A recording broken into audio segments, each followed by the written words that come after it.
Hello everyone, आज़ाद high school की online classes में आपका स्वागत है। आज मैं आपको पढ़ाऊंगी कक्षा छठी का पाठ 5 जिसका नाम है शब्द भंडार, जिसे इंग्लिश में वोकैबुलरी कहते हैं। तो चलो समझते हैं कि शब्द भंडार क्या है। यहाँ पे एक चित्र बनाया गया है और कुछ वाक्य दिए गए हैं, जैसे पानी बह रहा है और दूसरी तरफ है जल नहीं बहने दो। तीसरा वाक्य है नीर इसमें भरते हैं। चित्र में रंगीन किए गए शब्दों की ओर ध्यान दीजिए। बहते पानी के संरक्षण पर बात करते हुए ये बच्चे जल, पानी, नीर जैसे शब्दों का प्रयोग कर रहे हैं। इन सभी का अर्थ समान है। इन्हें समानार्थी शब्द कहते हैं। अब देखो नीचे एक और चित्र दिया गया है और वाक्य है सूर्य आकर प्रकाश देता है, और दूसरी तरफ क्या है और जाकर अंधकार देता है। चित्र में रंगीन किए गए शब्दों की ओर ध्यान दीजिए। सूर्य के आने और जाने की बातें करते हुए बच्चों ने अनजाने ही उल्टे अर्थ वाले शब्दों का प्रयोग किया है। उल्टा अर्थ बताने वाले शब्दों को विलोम यानी कि विपरीतार्थक कहते हैं। इसी प्रकार कुछ शब्द एक से अधिक अर्थ देते हैं और कुछ पढ़ने सुनने में लगभग समान होते हैं पर अर्थ में भिन्न होते हैं। आइए इस विलुप्त शब्द भंडार के अन्य शब्दों को जानें। आगे देखो, पर्यायवाची शब्द लगभग समान अर्थ देने वाले शब्द पर्यायवाची शब्द कहलाते हैं। ये है पर्यायवाची शब्द की परिभाषा। अब देखो यहाँ पे एक साइड दिए गए हैं शब्द और दूसरी साइड उनके पर्याय दिए हैं। जैसे आँख, आँख को क्या क्या कहते हैं, और नेत्र, नयन, चक्षु, लोचन। आकाश, नभ, गगन, व्योम, आसमान। आ को अग्नि, पावक, अनल। इच्छा को अभिलाषा, आकांक्षा, कामना। ईश्वर को भगवान, परमात्मा, जगदीश। कमल को अरविंद, पंकज, राजीव, सरोज। जल, पानी, नीर, वारी, सलिल। दूध को पेय, शीर, गोरस, दुग्ध। आगे धूल को गर्द, मिट्टी। नदी, सरिता, तटनी, प्रेयसी। ये है पर्यायवाची शब्द। आगे देखिए, हमने जाना लगभग समान अर्थ देने वाले शब्द पर्यायवाची या समानार्थी शब्द कहलाते हैं। ये हमने अभी पढ़ा। आगे चलिए, आओ जांचे। अब देखो इसकी एक्सरसाइज दी गई है। पहला प्रश्न है पर्यायवाची शब्दों के समूह में अलग शब्द पर गोला लगाएं। यहाँ पे पर्यायवाची शब्द दिए गए हैं और जो शब्द पर्यायवाची नहीं है उस पे गोला लगाना है। जैसे क में गणपति, विनायक, विष्णु, लंबोदर। तो गणपति के कौन कौन से पर्याय हैं, विनायक और लंबोदर, और विष्णु नहीं है तो विष्णु पर यानी कि तीसरा वाला जो है वो अलग है, तो विष्णु के ऊपर गोला लगाना है। आगे ख मुलायम, तो मुलायम के पर्यायवाची कौन कौन से दिए गए हैं, मृदु, नरम, रेशमी। तो इसमें कौन सा है जो मुलायम का पर्याय नहीं है, ये हो गया लास्ट वाला रेशमी। तो रेशमी शब्द के ऊपर गोला लगाना है। ग अभिलाषा, लालच, आकांक्षा, कामना। तो इसमें अभिलाषा का पर्याय कौन सा नहीं है, इसमें है दूसरा वाला लालच। तो लालच शब्द के ऊपर गोला लगाना है। आगे लास्ट वाला है हाथ, कर, भुजा, हथेली। तो इसमें हाथ का पर्यायवाची जो है वो तीसरा वाला यानी कि भुजा नहीं है, तो भुजा के शब्द के ऊपर गोला लगाना है। आगे दूसरा प्रश्न है दिए गए शब्दों के दो दो पर्यायवाची शब्द लिखिए। जैसे क घोड़ा, तो घोड़े का पर्यायवाची हो गया एक अश्व, और घोटक, तुरंग। आगे दूसरा गंगा, गंगा का देव नदी, मंदाकिनी। तीसरा आ गया सांप, सांप के हो गया सर्प, नाग। आगे रात, रात का निशा, रात्रि। बिजली का दामिनी, चंचला।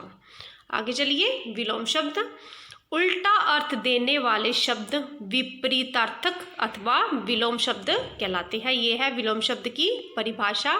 अब यहाँ पे शब्द दिए गए हैं और उनका विलोम भी दिया गया है। जैसे अंधेरा, अंधेरे का उल्टा क्या आ जाएगा, उजाला, अंधकार का प्रकाश, अनुकूल का प्रतिकूल, अच्छा बुरा, अर्थ अनर्थ, आय व्यय, आयात निर्यात, आकाश पाताल, आदि अंत, आदर अनादर, आदान प्रदान। ये हो गए उल्टे अर्थ वाले शब्द। आगे चलिए, आगे है हमने जाना। परस्पर विपरीत अर्थ देने वाले शब्दों को विलोम शब्द कहते हैं। आगे चलिए, आओ जांचें। पहला है रंगीन शब्दों के विलोम शब्द लिखकर वाक्य पूरे करो। जैसे क है आजकल दिन बड़े होते हैं और क्या आएगा, दिन का विलोम रात। आजकल दिन बड़े होते हैं और रात छोटी। आगे ख कक्षा में 5 बच्चे अनुपस्थित थे और 30 बच्चे उपस्थित का विलोम क्या आएगा, अनुपस्थित का विलोम आएगा उपस्थित। तो आएगा इसमें कक्षा में 5 बच्चे अनुपस्थित थे और 30 बच्चे उपस्थित थे। आगे ग वाला व्यापार में हानि, हानि का विलोम होगा लाभ। व्यापार में हानि लाभ तो होता रहता है। आगे है गरीब दिया गया है रंगीन शब्द, तो गरीब का विलोम आएगा अमीर। अमीर और गरीब में भेद नहीं करना चाहिए। आगे है सुधीर ने पुराना, तो पुराना का विलोम आएगा नया। सुधीर ने पुराना खिलौना फेंक दिया और नया ले लिया। आगे चलिए दूसरा प्रश्न, विलोम शब्दों का मिलान कीजिए। देखो विलोम शब्द दिए गए हैं, एक साइड दिए गए हैं विष आदान उन्नति हास्य शुभ, और दूसरी साइड दिए गए हैं रुदन अशुभ अमृत प्रदान अवनति। तो विष का क्या आएगा विलोम अमृत, आदान का प्रदान, उन्नति का अवनति, हास्य का रुदन, शुभ का अशुभ। आगे चलिए, आगे है अनेकार्थी शब्द। जो शब्द एक से अधिक अर्थ देते हैं उन्हें अनेकार्थी शब्द कहते हैं। अनेक अर्थों वाले शब्दों को क्या कहते हैं, अनेकार्थी शब्द। ये है अनेकार्थी शब्द की परिभाषा। अब यहाँ पे शब्द दिए गए हैं और उनके अर्थ दिए गए। जैसे शब्द है अंक, तो इनके और क्या क्या अर्थ होते हैं अंक के, संख्या, चिन्ह, गोद। अंबर के आकाश, वस्त्र। अर्थ धन, आशय, प्रयोजन। अरुण सूर्य, लाल रंग सूर्य का सारथी। उत्तर को जवाब, एक दिशा और बाद का। आगे कर हाथ, टैक्स, किरण, सूंड। कल बीता दिन, आने वाला दिन, यंत्र। गट शरीर, गड़ा। जड़ मूल, मूर्ख। तीर किनारा, बाण, तट। दंड डंडा, सजा, एक व्यायाम। दल पत्ता, पार्टी, झुंड, सेना की टुकड़ी। आगे चलिए, हमने जाना एक से अधिक अर्थ देने वाले शब्द अनेकार्थी शब्द होते हैं। आगे आओ जांचें। दिए गए शब्दों के 2-2 अर्थ लिखकर वाक्य बनाइए। यहाँ पे शब्द दिए गए हैं, उनके 2-2 अर्थ लिखने हैं। वर्ग को क्या क्या कहते हैं, एक होता है दूल्हा और एक होता है श्रेष्ठ। तो दूल्हा पर वाक्य बनाना है, शादी वाले दिन दूल्हा सेहरा पहनता है। और दूसरा वर्ग का हो गया अर्थ श्रेष्ठ, हमें जीवन में श्रेष्ठ कार्य करने चाहिए। ये थे वर्ग के अर्थ और उनके वाक्य। आगे दिया है ख दल। दल का एक अर्थ है पार्टी और दूसरा अर्थ है झुंड। आगे ग मत। मत का अर्थ है एक वोट और एक है राय। इसके ऊपर आपने खुद वाक्य बनाने हैं। आगे चलिए, दिए गए शब्दों का मिलान उनके अनेकार्थी शब्दों से कीजिए। अंबर, तो अंबर के क्या अर्थ है, अंबर का अर्थ है आकाश, वस्त्र। आगे है जड़। जड़ का अर्थ है मूल, मूर्ख। दंड, दंड का है डंडा, सजा और एक व्यायाम। स्नेह, स्नेह प्रेम, तेल, चिकनाई। बाग, भाग्य, हिस्सा और विभाजन। तो आगे चलिए, वाक्यांशों के लिए एक शब्द। कभी कभी अनेक शब्दों या वाक्यांशों के लिए एक शब्द का प्रयोग किया जाता है, इससे भाषा प्रभावशाली बनती है।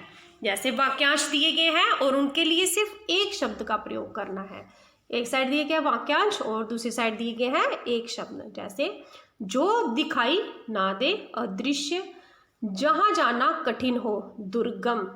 जिसका मूल्य ना आंका जा सके, अमूल्य। जिसके समान दूसरा ना हो, अद्वितीय। जिसमें ममता ना हो, निर्मम। कम जानने वाला, अल्पज्ञ। उपकार को मानने वाला, कृतज्ञ। दूसरों पर उपकार करने वाला, परोपकारी। दूसरों का भला चाहने वाला, परमार्थी। तो आगे चलिए, आगे है हमने जाना अनेक शब्दों के स्थान पर एक शब्द का प्रयोग भाषा को प्रभावशाली बनाता है। आगे इसकी एक्सरसाइज दी गई है। वाक्यांशों के लिए एक शब्द लिखिए। जैसे क में है, जिसकी तुलना ना हो सके, क्या हो गया, अतुल्य। ख, सुनने वाला, श्रोता। आगे है 10 वर्षों का समय, दशावधि।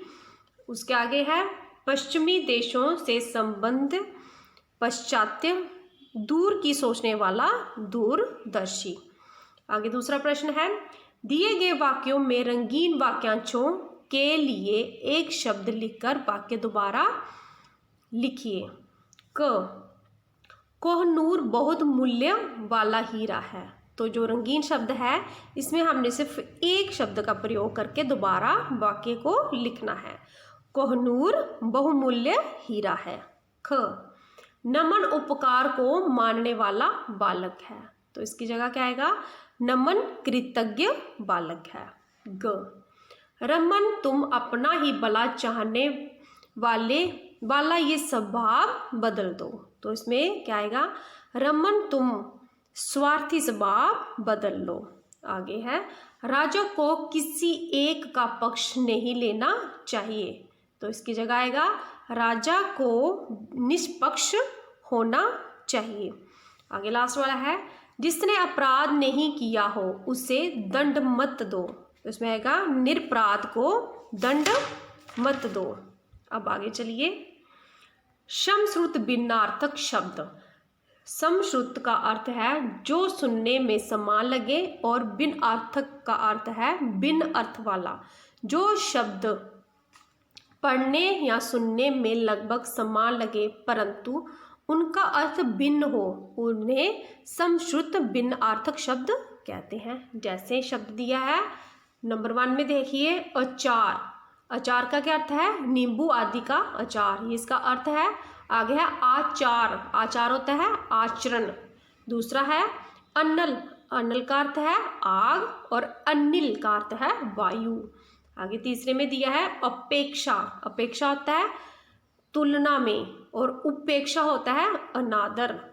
आगे है 4th वाला और होता है तरफ और होता है तथा। 5वां है कपट। कपट होता है धोखा और कपाट होता है दरवाजा।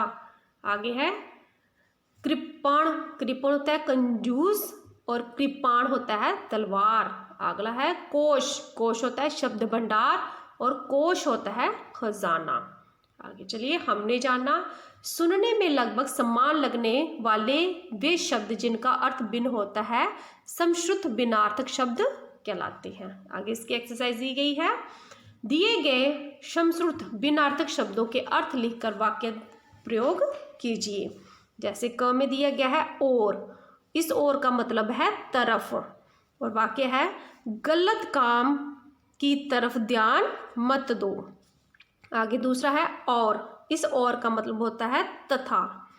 मैं गरीबों के लिए मुफ्त में पाठशाला और दवाखाना खोलना चाहता हूँ। उसके आगे दिए गए हैं ख में धन। इस धन का अर्थ है संपत्ति और धान का अर्थ है चावल। ग, प्रमाण। इसका अर्थ है सबूत और नीचे है प्रणाम। इसका अर्थ है नमस्कार। तो इस पर आपने वाक्य खुद बनाने हैं। आगे दूसरा प्रश्न, दिए गए वाक्यों में समश्रुत संबंधी अशुद्धियां रेखांकित करके शुद्ध रूप लिखिए। क, राम जी का आचार अनुकरणीय है। तो ये इसमें आचार जो है वो गलत है। इसमें आएगा श्री राम जी का आचरण अनुकरणीय है। आगे ख, जलद कीचड़ में खिलता है। तो जलद जो है इसको अंडरलाइन करना है, ये गलत है। इसका सही आएगा जलज, कीचड़ में खिलता है। गुरु के द्वार ज्ञान मिलता है, तो द्वार को अंडरलाइन करना है, ये गलत है। यहाँ पे आएगा गुरु के द्वारा ज्ञान मिलता है। आगे लास्ट वाला, कृपण लक्ष्मीबाई का खिलौना था, तो कृपण को अंडरलाइन करना है, ये गलत है। तो इसका सही आएगा कृपाण लक्ष्मीबाई का खिलौना था। अब आगे चलिए कुछ नया करें। अनुच्छेद पढ़कर दी गई पंक्तियां की अनुच्छेद पढ़कर दी गई चारों तालिकाएं पूरी कीजिए। डॉक्टर अब्दुल कलाम का जन्म दक्षिण भारत के तमिलनाडु राज्य में हुआ था। वैज्ञानिक से मिसाइल मैन, इंजीनियर और राष्ट्रपति पद पाने तक डॉक्टर कलाम का सफ़र बहुत संघर्षों से भरा था। उनके पिता नाविक थे। परिवार का भरण पोषण भी कठिनाई से होता था। मात्र 8 वर्ष की आयु में कलाम सुबह 4 बजे उठकर नहाकर गणित पढ़ने के लिए जाते थे। वे अपने गुरु का बहुत सम्मान करते थे। इसके बाद 8 बजे तक रेलवे स्टेशन और बस अड्डे पर समाचार पत्र बेचने जाते थे। इस प्रकार पढ़ाई के साथ साथ पिता की सहायता भी करते थे।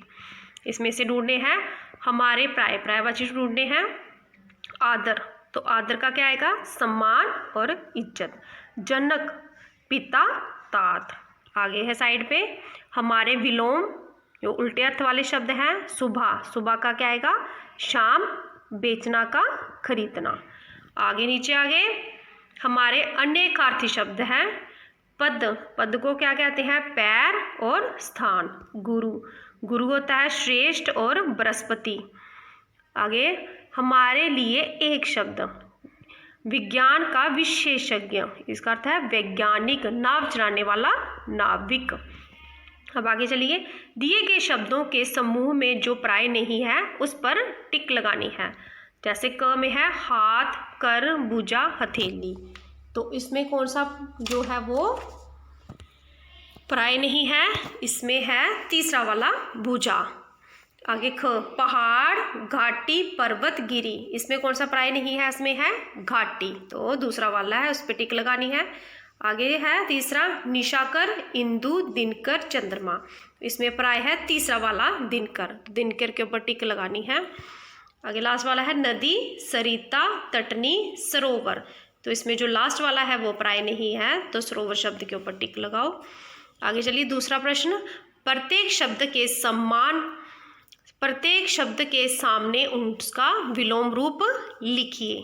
जैसे क, दंड, क्षमा और पुरस्कार। आगे ख, सुगंध का दुर्गंध।